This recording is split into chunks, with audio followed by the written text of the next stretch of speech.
ಮತ್ತೊಂದು ವಿಡಿಯೋಗೆ ಸ್ವಾಗತ. ಇವತ್ತಿನ ವಿಡಿಯೋದಲ್ಲಿ ಹುಂಡೈ ಕ್ರೇಟಾ ಈ ವೆಹಿಕಲ್ ಬಗ್ಗೆ ಡೀಟೇಲ್ ಆಗಿ ತಿಳ್ಕೊಳ್ಳೋಣ ಬನ್ನಿ.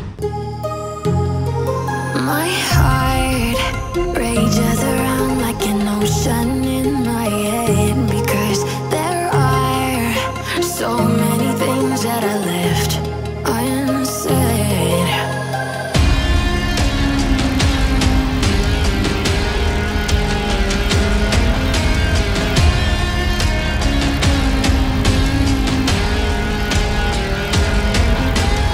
I can almost feel you walking in the distance, but I know that it's not reality.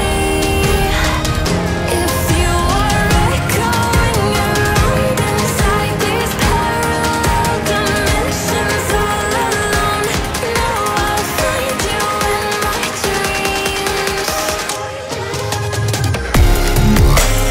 Hyundai Creta EX 2022 model ಅಲ್ಲಿ ಇದೆ. ಸಿಂಗಲ್ ಓನರ್ಶಿಪ್ ಆಗಿದೆ. ಹಾಗೆ ಇದು 52,000 ಕಿಲೋಮೀಟರ್ಸ್ ಡ್ರಿವನ್ ಆಗಿದೆ. ಡೀಸೆಲ್ ಫ್ಯೂಯಲ್ ಅಲ್ಲಿ ಬರುತ್ತೆ. ಈ ವೆಹಿಕಲ್ ಪ್ರೈಸ್ ಬಗ್ಗೆ ಏನಾದರೂ ತಿಳ್ಕೊಳ್ಳೋಣ